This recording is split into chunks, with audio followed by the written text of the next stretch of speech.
시간이 정말 빨리 흘러갑니다. 1월의 마지막 주입니다. 1월의 마지막 주.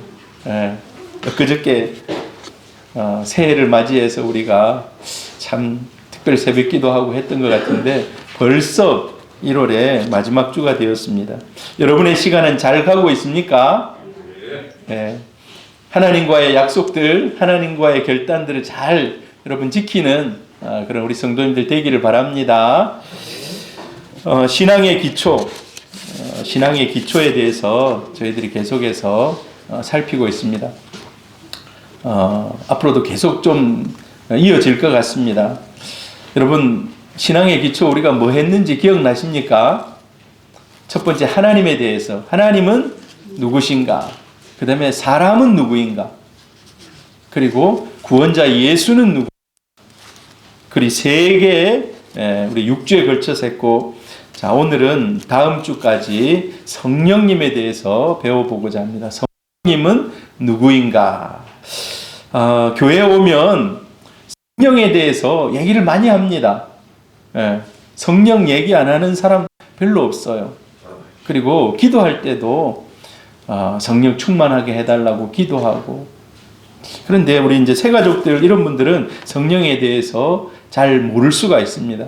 이번 주와 다음 주 한번 또 잘 여러분의 마음에 새기고, 여러분 우리가 지금은 성령의 시대를 살아가고 있습니다. 우리 곁에서 바로 도우시는 분이 성령님이십니다. 이 두 주 말씀을 통해서 여러분에게 또한 성령의 은혜, 성령의 충만함이 있기를 축복합니다. 우리 다시 한번, 우리 다 같이 한번 읽어봅니다. 사도행전 2장 38절 시작. 베드로가 이르되 너희가 회개하여 각각 예수 그리스도의 이름으로 세례를 받고 죄 사함을 받으라. 그리하면 성령의 선물을 받으리니. 베드로가 성령 선물로 받으라고 얘기해요. 선물은 여러분 좋은 선물이 있고 좀 내 마음에 들지 않는 선물이 있고 저건 안 받아도 좋은 그런 선물도 있습니다. 근데 이 세상에서 가장 좋은 선물, 여러분에게는 지금 가장 좋은 선물 하면 뭐가 떠오르십니까? 어떤 사람은 빛과 번쩍한 새 차가 생겼으면 좋겠다. 아니면 누가 집을 좀 줬으면 좋겠다. 우리 방금 스마트폰, 아이폰이나 뉴 갤럭시가 나왔다 하는데 이런 게 생겼으면 좋겠다. 여러분, 그런데 하나님이 저와 여러분에게 줄 수 있는 가장 좋은 선물이 성령이라고 얘기하고 있어요. 성령. 근데 우리는 그거를 그냥 잘 간과하고 살아요. 마음에 잘 염두에 두지 않고 그렇게 살아갑니다. 여러분, 이 두 주를 통해서 여러분에게 확실하게 성령이 각인되고 또 성령이 여러분에게 임하고 성령으로 충만한 그런 사람 되기를 주님의 이름으로 축복합니다. 그리고 여러분들이 앞으로 성령의 사람 되어서 성령이 하시는 그 일들 가운데 쓰임받는 성령의 사역자들이 되기를 축복합니다. 자, 우리 성령에 대해서 배울 때 성령은 예수님이 약속하셨습니다. 성령. 예수님이 약속하셨구나. 그래서 우리가 몇 성경 구절을 좀 찾아보기를 원해요. 예수님이 성령에 대해서 성령은 이런 것이다 라고 정의를 몇 번 이렇게 쭉 해주셨습니다. 특별히 요한복음을 통해서 많은 말씀을 하셨어요. 요한복음. 그래서 다른 사복음서가 다 귀하고 중요합니다만은 요한복음이 없다면 진짜 굉장히 없을 수가 없지만은 안 될 그런 일이죠. 요한복음이 굉장히 예수님의 약속, 성령에 대한 약속을 우리에게 말씀해주고 있습니다. 요한복음 14장 16절 17절 우리 같이 한번 읽어봅니다. 내가 아버지께 구하겠으니 그가 또 다른 보혜사를 너희에게 주사 영원토록 너희와 함께 있게 하리니 그는 진리의 영이라. 세상은 능히 그를 받지 못하나 이는 그를 보지도 못하고 알지도 못함이라. 그러나 너희는 그를 아나니 그는 너희와 함께 거하심이요 또 너희 속에 계시겠음이라. 하나님께 구하겠다는 거예요. 보혜사를 보내주십시오. 그러면 그 보혜사가 영원토록, 잠시 아닙니다 여러분, 영원토록 세상 끝날까지, 그 이후까지 영원토록 함께 있겠다라고 얘기해요. 그리고 여러분의 마음속에 그는 너희와 함께 거하겠다고. 우리 마음속에 성령이 계시는 것입니다. 그리고 요한복음 14장 26절 또 읽어봅니다. 보혜사 곧 아버지께서 내 이름으로 보내실 성령, 그가 너희에게 모든 것을 가르치고 내가 너희에게 말한 모든 것을 생각나게 하리라. 예수님께서 보혜사 성령이 와서 이런 일들을 하겠다. 말씀도 생각나게 하고 너희에게 가르침도 주고 하겠다는 겁니다. 또 요한복음 15장 26절 읽어봅니다. 내가 아버지께로부터 너희에게 보낼 보혜사 곧 아버지께로부터 나오시는 진리의 성령이 오실 때 그가 나를 증언하실 것이요. 우리 성령 충만하면 자동으로 예수를 전하는 사람이 돼요. 진리의 성령이 나를 증거한다. 성령이 충만하면 가만히 있을 수가 없어요. 예수를 증거할 수밖에 없다고 오늘 예수님 말씀하고 있습니다. 자, 그러면 그 성령이 진짜 오셨을까요? 이거는 약속이에요. 예수님께서 살아계실 때, 이 땅에 육신을 입고 있을 때 약속입니다. 그럼 약속이 진짜 실현이 됐습니까? 사도행전 2장 1절 4절 같이 읽어봅니다. 시작. 오순절 날이 이미 이름에 그들이 다 같이 한 곳에 모였더니 호련히 하늘로부터 급하고 강한 바람 같은 소리가 있어 그들이 앉은 온 집에 가득하며 마치 불의 혀처럼 갈라지는 것들이 그들에게 보여 각 사람 위에 하나씩 임하여 있더니 그들이 다 성령의 충만함을 받고 성령이 말하게 하심을 따라 다른 언어들로 말하기를 시작하니라. 여기 보니까 제가 언더라인을 해놨습니다. 그들이 다 성령의 충만함을 받고 성령을 받았다는 거예요. 예수님이 약속이 이루어졌다는 것입니다. 받았다는 거예요. 그래서 성령이 말하게 하심을 따라 다른 언어, 이제 우리는 방언으로 말을 하는데 방언을 막 하기 시작했다는 거예요. 예수님이 이 땅에 계실 때 하셨던 약속, 성령을 보내겠다. 그 성령을 너희들이 받을 준비를 해라. 그래서 예루살렘을 떠나지 말고 거기서 기도하고 있어라. 그랬는데 진짜 약속대로 성령이 오셨습니다. 아멘. 성령이 오셔서 초대교회 성도들에게 반짝 임하고 떠나버리신 것이 아니라 영원토록 함께 하시겠다고 하셨습니다. 아멘. 지금 그 성령이 저와 여러분에게 임재하시고 함께 하십니다. 아멘. 할렐루야. 아, 그렇군요. 성령이 나와 함께 하시군요. 여러분, 여러분의 가슴에 지금 성령이 역사하고 있는 줄 믿습니다. 네, 함께 살고 있는 것입니다. 자, 그러면 성령은, 제가 오늘 조금 어려운 얘기를 할 수도 있어요. 삼위일체를 얘기하기 때문에 조금 어려울 수도 있는데 여러분도 기도하시기를 바랍니다. 정현재 목사가 잘 풀이해서 설교할 수 있도록. 자, 창세기 1장 2절에 보면 최초로 성령이 등장합니다. 성령이 어떻게 등장하는가? 자, 같이 1장 2절에 같이 읽어봅니다. 시작. 땅이 혼돈하고 공허하며 흑암이 깊음 위에 있고 하나님의 영은 수면 위에 운행하시니라. 하나님의 영 성령이 물 위를 다니셨다는 거예요. 이게 최초의 성경의 기록입니다. 하나님의 영, 성령이. 그래서 성령은 어떻게 하면 뚝딱 만들어진 그런 게 아니라는 거예요. 태초부터 계셨다는. 태초가 뭡니까? 이 세상이 창조되기 이전부터 계셨다는 거예요. 성령은 원래부터 계셨던 분이시구나 라고 여러분이 아시면 됩니다. 그리고 예수님, 그러면 이제 예수님도 태초부터 계셨던 분입니다. 우리가 예수님에 대해서 살펴보았는데, 자, 우리 요한복음 1장 1절부터 3절 같이 한번 읽어봅니다.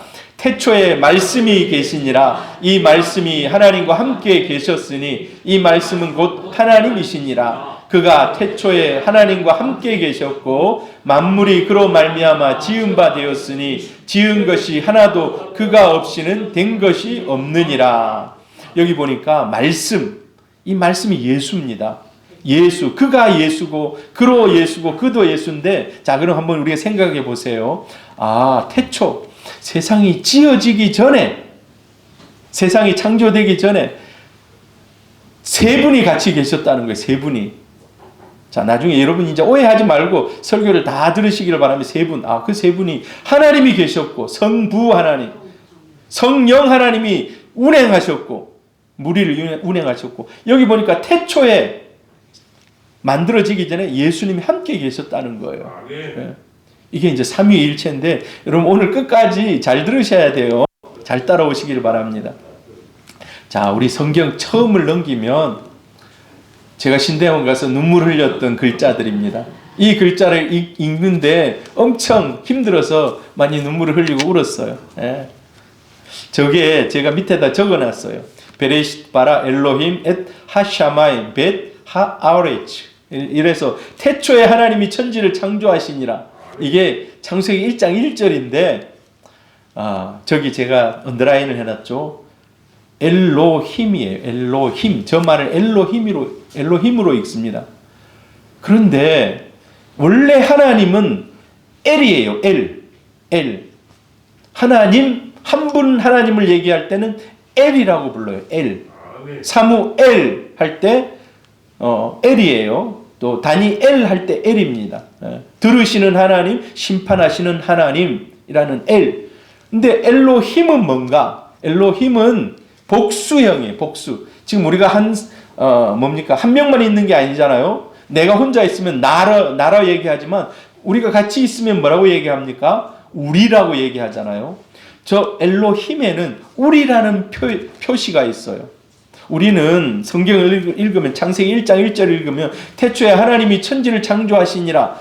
이거를 딱 보면 하나님 한 분이 창조했구나. 이렇게 뜻을 이해하기가 쉬워요. 근데 이스라엘 사람들이 딱 읽을 때는 태초에 저기에 만약에 하나님 한 분이면 엘이라고 써져 있어야 돼요. 베레시트 바라 엘 엣 하샤마임 이렇게 나가야 되는데 베레시트 바라 엘로힘 엘이 아니라 엘로힘으로 써져 있어요. 그건 뭐냐? 뭉쳐 있다는 거예요. 뭔가가 하나가 아니라는 거예요. 복수형이라는 거예요. 자, 그래서 1장을 조금 더 지나가 보면 1장 26절에 자, 같이 한번 읽어봅니다. 시작. 하나님이 이르시되 우리의 형상을 따라 우리의 모양대로 우리가 사람을 만들고 태초에 아무것도 없었는데 아무것도 없는 상태에서 하나님이 우리라고 표현을 하세요. 우리가 우리의 형상을 따라 우리의 모양대로 우리가 사람을 만들자. 뭔가 우리의 생각하고는 좀 달라요. 한 분이 아니라는 거예요. 한 분이 아니에요. 자, 그래서 아까도 제가 얘기했죠. 원래는 엘이라는 말을 써야 돼요. 그런데 엘이라는 말을 쓰지 않고 창세기 보면 계속해서 엘로힘이에요. 엘로힘 계속해서 엘로힘인 거예요. 복수형으로 쓰여져 있구나. 그래서 하나님은 삼위일체 하나님이라는 거예요. 삼위일체. 예. 자, 삼위일체 하나님에 대해서 제가 지금부터 설명합니다. 이거 길게 설명하려면요 끝이 없어요. 이거에 대한 논쟁이 신학 논쟁이 수백 년간 이어져 왔어요. 제가 이 시간에 수백 년간 논쟁을 다 이렇게 할 수 없습니다만은 간단하게 간략하게 설명합니다. 자, 이 말이 무슨 뜻인가? 삼위일체가 무슨 뜻인가? 하나님은 세 분으로 계시다는 우린 세 위격으로 성부, 성자, 성령 세 위격이라는 거예요. 그 세 위격이 하나의 실체 안에 같이 또 존재한다는 겁니다. 자, 이걸 이제 제가 설명합니다. 여러분 잘 들으셔야 돼요. 한 분이지만 세 분이라는 거예요. 이게 말이 좀 맞습니까? 한 분이지만 세 분. 만약에 제가 여기서는 목사입니다. 여기서 목사예요. 우리 집에 올라가면 뭐겠습니까? 요셉 한나에게는 아빠예요. 저희 아내에게는 아내예요. 또 저 시골에 어머니 집에 가면 저는 어떻게 됩니까? 아들입니다. 내 역할이 목사도 되고 아버지도 되고 아들도 되고. 그런데 이제 하나님을 우리가 그렇게 이해하면 안 돼요, 사실. 그건 잘못된 이해입니다. 그는 내가 똑같은 모습으로 다니는데 그냥 호칭만 달라진 거예요. 그런데 하나님은 그렇지 않습니다. 하나님은 완전히 다른 세 분이라는 거예요. 이게 다르다. 여러분 잘 들으시길 바랍니다. 하나님은 어떤 분이신가? 한 분이시지만 또 세 분이라는 거예요. 한 분이지만 세 분. 예. 우리 하진호 성도님 이해가 됩니까? 하나님 한 분이지만 세 분이다. 자 보세요. 하나님 왜 한 분이지만 세 분인가? 예수님이 이 땅에 몸을 입고 오셨습니다. 몸을 입고 오셨어요. 그분이 아기 예수, 그리고 이 땅에 33년 사셨습니다. 자, 만약에 하나님이 한 분으로만 계셨다. 그러면 이 땅에 계실 동안 하늘은 어떻습니까? 비어 있어야 됩니까? 아니면 하늘에도 계셔야 됩니까? 하늘에도 계신 거예요. 이 땅에도 계시지만 하늘에도 계신 겁니다. 벌써 우리의 생각이 하나님은 한 분이시지만 세 분이구나. 만약에 예수님이 이 땅에 아기의 몸으로 오셨다. 근데 하나님이 진짜 완전히 아이로 와가지고 더 하늘에도 없고 성령으로도 없다. 그러면 세상에 통치할 분이 없는 거예요. 세상을 통치할 분이. 그러나 세상을 통치하실 그 성부 하나님은 계십니다. 하늘에 계세요. 이 땅에 예수는 또 몸으로 오셨어요. 몸으로. 그래서 여러분 우리가 이해하기 힘들지만 하나님이, 예수님이, 성령님이 각각 다른 사역 감당하시는구나. 각각. 그런데 이 세 분이 한꺼번에 나타나신 장소가 있어요. 한꺼번에. 우리가 뭐 천국 가면 그곳에 다 한꺼번에 있습니다. 그런데 이 땅에 사시는 동안, 예수님이 이 땅에 사시는 동안 그 세 분이 연합해서 한 곳에 모이신 때가 있었어요. 그 때가 언제인가? 바로 예수님이 세례 받으실 때입니다. 예수님이 세례를 받으셨어요. 예수님이 세례 받으실 때 어떤 일들이 있었는가? 자, 예수님 세례 받은 장면이 마태복음 3장 16절에 나옵니다. 마태복음 3장 16절 같이 읽어봅니다. 시작. 예수께서 세례를 받으시고 곧 물에서 올라오실새 하늘이 열리고 하나님의 성령이 비둘기같이 내려 자기 위에 임하심을 보시더니 하늘로부터 소리가 있어 말씀하시되 이는 내 사랑하는 아들이요 내 기뻐하는 자라 하시니라. 여기 보니까 마태복음 3장 16절에 예수님이 세례받고 딱 물에서 그때 그 당시 세례는 물에 푹 들어갔다 나오는 세례예요. 요단강에서. 요단강에 물에 푹 들어갔다 딱 나왔어요. 나오는 순간 하늘이 확 열리면서 성령이 비둘기같이 예수 위에 강력하게 임재하십니다. 그리고 하늘로부터 소리가 나는 거예요. 소리가 이는 내 사랑하는 아들이요 내 기뻐하는 자라. 그러니까 보세요. 예수님이 나타나셨죠. 성령이 비둘기같이 임했죠. 하늘이 열리고 하나님의 음성이 그곳에 임재하십니다. 이 세 분이 한 곳에 모이신 거예요. 여기까지 여러분 잘 따라오고 계십니까? 삼위일체 하나님. 자, 그래서 여러분 한 분이시지만 세 분이라는 거예요. 한 분이시지만 세 분. 비둘기처럼 임하시는 성령 하나님.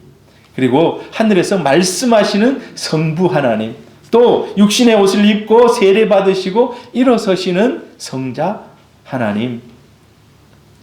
이들이 한 곳에 모였지만 또 각각 하는 역할들이 또 달랐어요. 만약에 근데 이제 여러분 머릿속에 하나님은 한 분이시지만 세 분이었구나라고 여러분 머릿속에 좀 들어오십니까? 그래서 여러분 우리가 지금 이곳에서 예배를 드리지만 또 다른 곳에서도 예배 드리는 그곳에서도 하나님은 역사하실 수 있는 것입니다. 만약 하나님이 그런데 세 분으로만 존재했다. 세 분으로만 존재했다. 그리고 각각 사역에 다른 일들만 했다.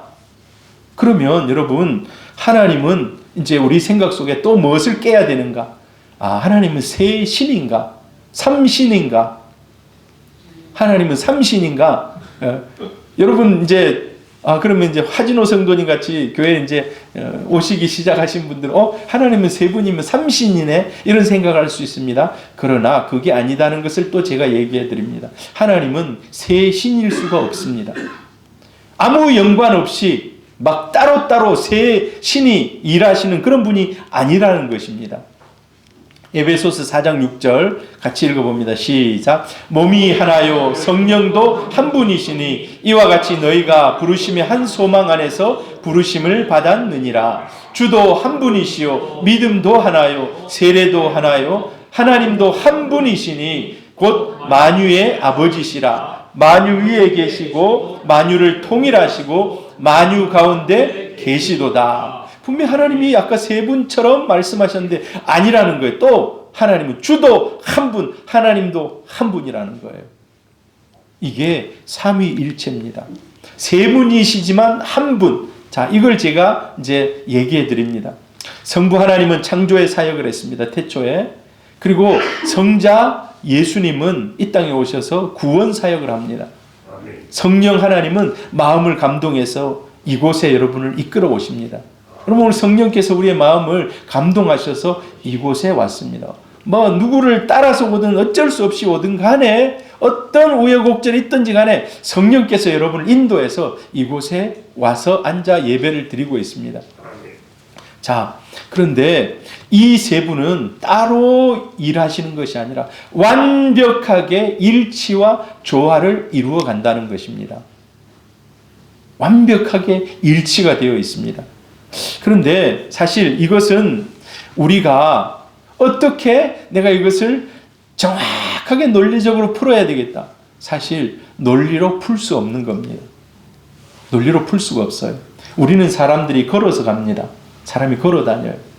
개는 어떻습니까? 요즘 개를 참 많이 좋아하고 개를 사랑하는 사람들이 많아요. 개는 어떻습니까? 네 발로 걸어 다녀요. 근데 개가 야, 사람은 어떻게 두 발로 걸어 다닐까? 나도 한번 걸어볼 수 없을까? 개가 태어나서 평생 걸어서 다니는 개 보신 적 있습니까? 두 발로 걸어 다니는 개 본 적 있습니까? 훈련시켜갖고 잠시 할 수는 있지만 안 돼요. 근본적으로 안 돼요. 개는 개는 원래 사람은 두 발로 걸어 다니는구나. 그렇게 지어졌구나. 이렇게 생각하는 거예요.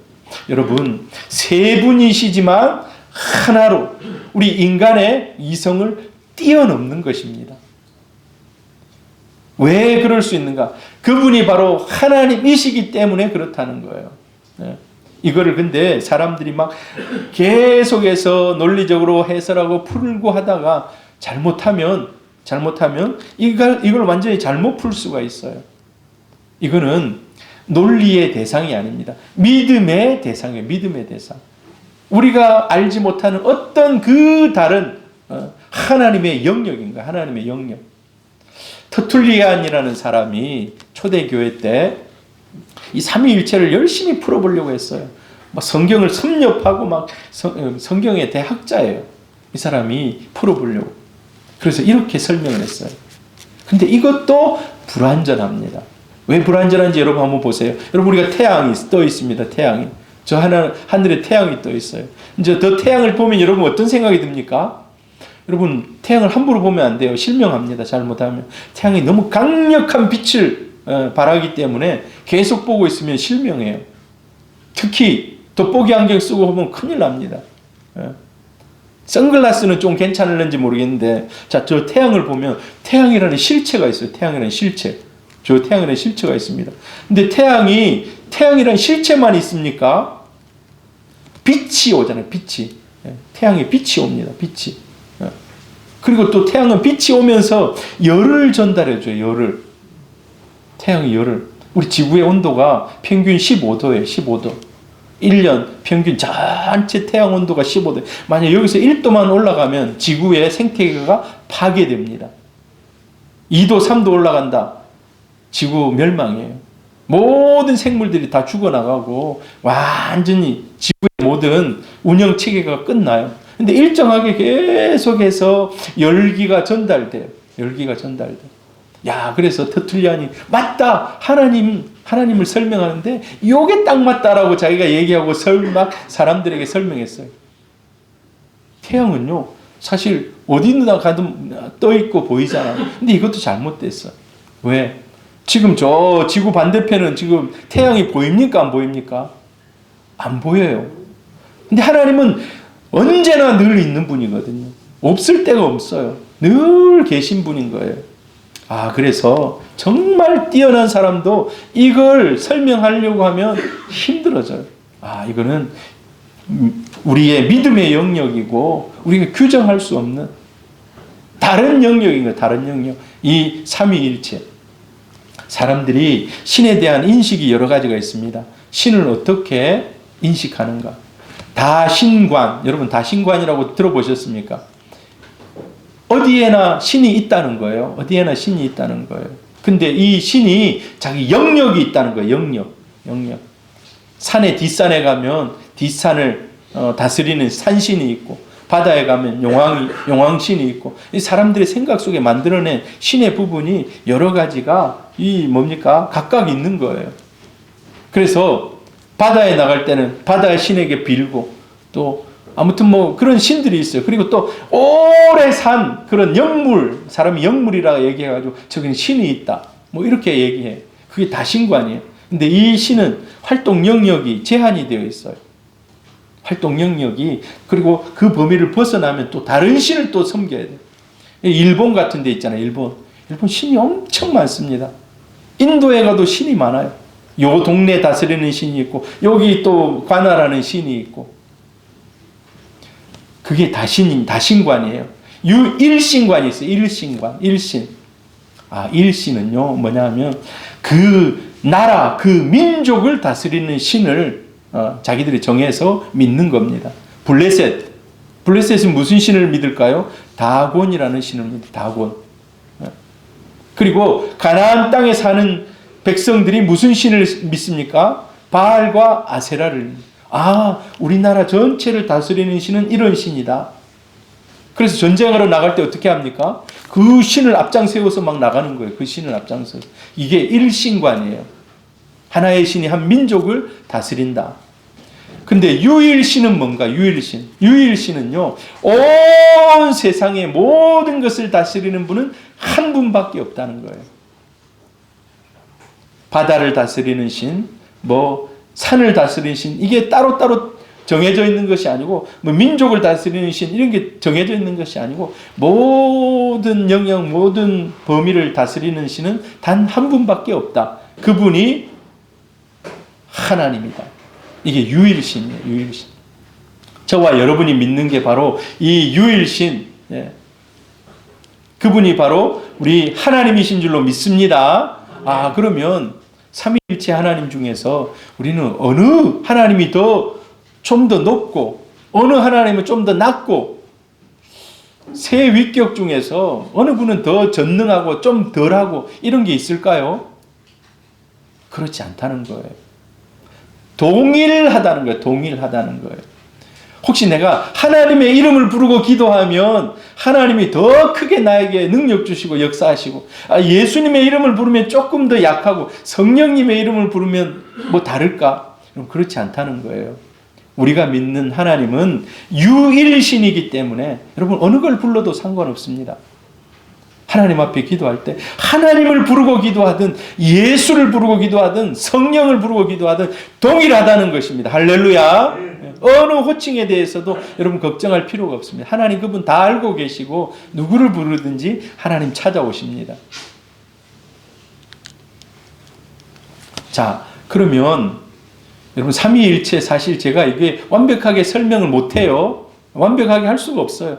성경의 대학자들도 완벽하게 이걸 해결한 사람은 없습니다. 하나님은 세 분으로 계시지만 완벽하게 한 분이시다는 거예요. 그게 삼위일체입니다. 그러면 이제 우리가 성령에 대해서 들어갑니다. 성령, 예수님이 말씀하신 성령의 역할이 뭔가? 성령의 역할. 자, 성령의 역할.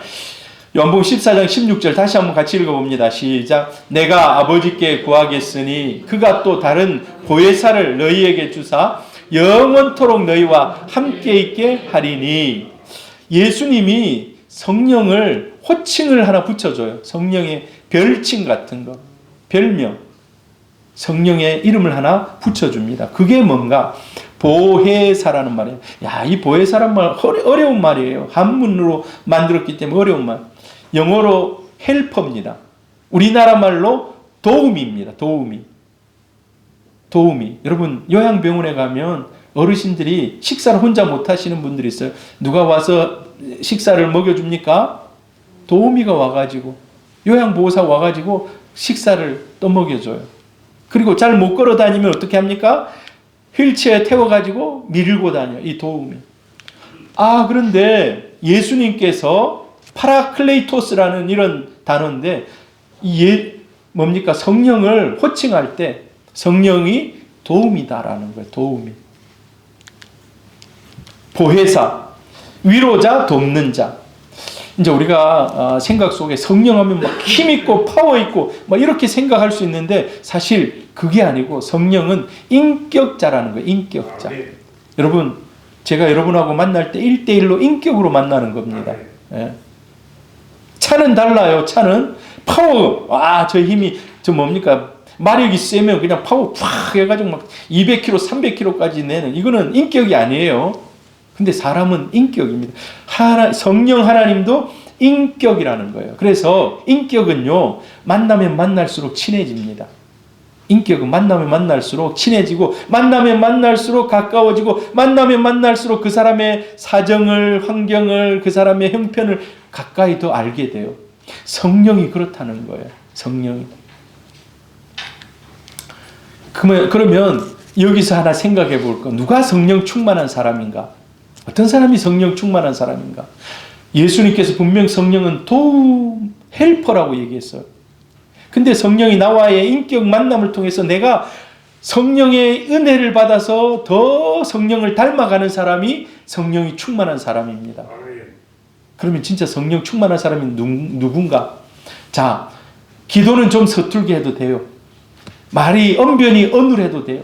그런데 성령님을 쫓아서 성령과 계속 교제하고 살아가다 보니까 인격이 자꾸 성령님을 닮아가는 거예요. 그 중에서도 예수님께서 처음으로 얘기하셨던 헬퍼의 성격이 나에게 계속해서 자라나는 거예요. 성령이 내 안에 오셔서 내가 그래서 남을 위로해주고 남을 돕는, 내가 넘치는 헬퍼가 된다면 그 사람은 성령 충만한 사람입니다.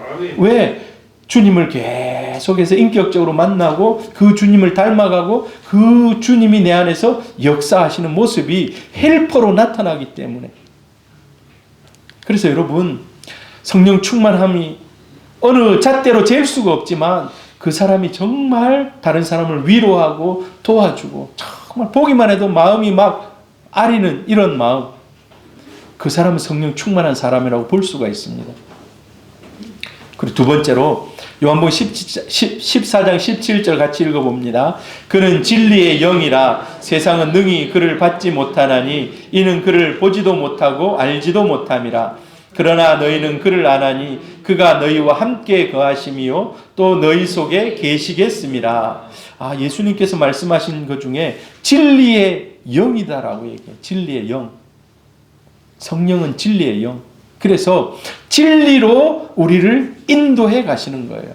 여러분, 성령이 충만하면 하나님의 말씀이 더 잘 깨달아집니다. 하나님의 말씀이 더 잘 읽으면 읽을수록 머릿속에 더 잘 깨달아지고, 그리고 그 진리가 나를 막 이끌고 가서 내가 이 진리 말씀대로 살게 하는 거예요. 할렐루야. 진리의 말씀을 배우고 진리를 더 쉽게 깨닫게 해 주시는 분이 바로 성령이라는 것입니다. 여러분, 그래서 성령 충만하면 할수록 말씀을 더 깊이 있게, 또 나에게 주시는 감동, 레마의 말씀이 더 깊어지는 것입니다. 성령이 내 안에 충만하게 임하면. 누가 성령 충만한 사람인가? 아까 제가 위로자라고 얘기했습니다. 두 번째, 성령 충만한 사람은요, 마찬가지로 교회 나와서 여러분이 밤새 기도하지 못하고 연약한 모습이 보인다 할지라도 시간이 흘러갈수록 그 사람의 삶을 통해서 진리가 배어나오고 이 말씀대로 진리를 따라 살아간다면 그 사람이 성령 충만한 사람입니다. 할렐루야. 자, 그러면 예수님께서 이제 성령의 역할에 대해서도 얘기해 줘요. 성령의 역할. 성령의 역할. 성령이 충만하면 또 성령은 나에게 도와주시되 어떻게 도와주시는가? 아까 성령이 도움이라 했잖아요. 구체적으로 어떻게 도우시는가? 예수님이 말씀하신 것. 다시 한번 14장 26절 같이 읽어봅니다. 보혜사 곧 아버지께서 내 이름으로 보내실 성령 그가 너희에게 모든 것을 가르치고 내가 너희에게 말한 모든 것을 생각나게 하리라. 보혜사 성령께서 무슨 것을 한다고 했습니까? 가르친다는 거예요. 우리에게 가르치시고 생각나게 해주신다는 거예요. 하나님의 말씀을 가르쳐 주시고 깊이 있게 깨닫게 해주시고 또 생각이 나게 해주신다는 거예요. 자, 제가 예를 들어 설명합니다. 누가 이 시간에 갑자기 벌떡 일어났어요. 자, 우리 윤진규 집사님이 벌떡 일어나서 앞으로 나와가지고 만약에 예를 들어서 목사의 뺨을 탁 때렸어요. 그래서 있을 수 없는 일이지만 여러분 만약에 그랬다. 누군가가 갑자기 나에게 뺨을 딱 때렸다. 그리고 아무도 없는 카페에 앉았는데 그 사람이 뭐를 놓고 갔어. 종이가 막 있는데 종이를 딱 치우려고 보니까 그 안에 1,000,000원짜리 수표가 있었다. 아이고 이제 행지했네. 여러분 그런 생각할 수 있습니다. 자, 여러분 같으면 이때 어떻게 하겠어요? 한 대 뺨을 탁 맞았으니까 에이씨 나도 한 대 뺨을 탁 때리면 왜 나를 때리는 거야? 그 다음에 1,000,000원 사람이 아무도 없네. 그냥 주머니에 딱 집어넣는 거예요. 아, 여러분 이 상황에는 지금 CCTV가 없는 상황입니다. CCTV가 없는 상황. 자, 여러분 이때 어떻게 하겠어요? 여러분 같으면 김성봉 집사님 어떻게 하랍니까 이때? In my pocket, in my pocket. 자, 여러분 이 상황 속에 뺨을 맞고 억울하잖아요. 무슨 영문인지 모르잖아요. 그런데 만약에 이때 성령께서 우리 마음속에 뺨을 맞는 딱 그 순간에 아까 성령이 역사하면 말씀을 가르치시고 생각나게 해주신다는 거예요. 뺨을 한 대 딱 맞았다. 정말 성령이 충만하다면 이쪽 뺨도 돌려대는 거예요. 이게 있을 수 없는 일이지만 여러분 성령이 충만하면 말씀이 바로 떠올라서 한쪽 뺨을 맞으면 다른 쪽 뺨도 돌려대는 거예요. 말씀이 내 안에서 뜨겁게 성령으로 역사한다면. 근데 말씀이 없으면, 말씀이 내 안에 역사하지 않으면 나도 똑같아요. 이 새끼 왜 나를 때려 하면 나도 목살 잡고 싸우는 거예요. 그건 자연인인 거예요. 자연인. 하나님의 말씀이 우리 안에서 역사하지 않으면 1,000,000원 그거 그냥 인마에 포켓하고 세상 사람하고 똑같아요. 그러나 하나님의 말씀 성령이 우리 안에 오셔서 말씀하시면 양심이 민감하게 반응하는 거예요. 민감하게. 성령이 말씀을 생각나게 해주시는 거예요. 여러분 목사도요. 말씀이 생각나지 않으면 여러분하고 여러분이 아니라 세상 사람들하고 똑같아집니다. 똑같이 죄지어요. 똑같이 정욕을 따라서 살아가고 똑같이 욕심과 쾌락을 따라 살아가고 말씀이 없으면. 근데 그 말씀을 끊임없이 주시고 생각나고 가르쳐 주시는 분이 바로 성령님이라는 거예요. 성령님. 여러분 이 성령으로 충만하시기를 바랍니다. 그리고 성령의 역할. 성령이 도우시는데 어떻게 도우시는가? 자, 요한복음 16장 7절 8절 같이 읽어봅니다. 시작. 그러나 내가 너희에게 실상을 말하노니 내가 떠나가는 것이 너희에게 유익이라. 내가 떠나가지 아니하면 보혜사가 너희에게로 오시지 아니할 것이요. 가면 내가 그를 너희에게로 보내리니 그가 와서 죄에 대하여 의에 대하여 심판에 대하여 세상을 책망하시리라. 성령이 말씀을 생각나고 기억나고 막 이런 일들을 한다 했잖아요. 그런데 또 다른 성령의 역할이 뭔가? 책망하시는 거예요. 책망. 여러분 책망은 듣기가 좋습니까? 싫습니까? 싫죠. 그런데 성령께서 오셔서 우리를 돕는 방법 중에 하나가 책망하신다는 거예요. 너 그렇게 살면 안 돼. 너 그렇게 살면 안 돼. 여러분 주일날 교회에 오셔서 제가 말씀을 여러분에게 전합니다. 말씀 받고 위로만 받고 가시면 안 돼요.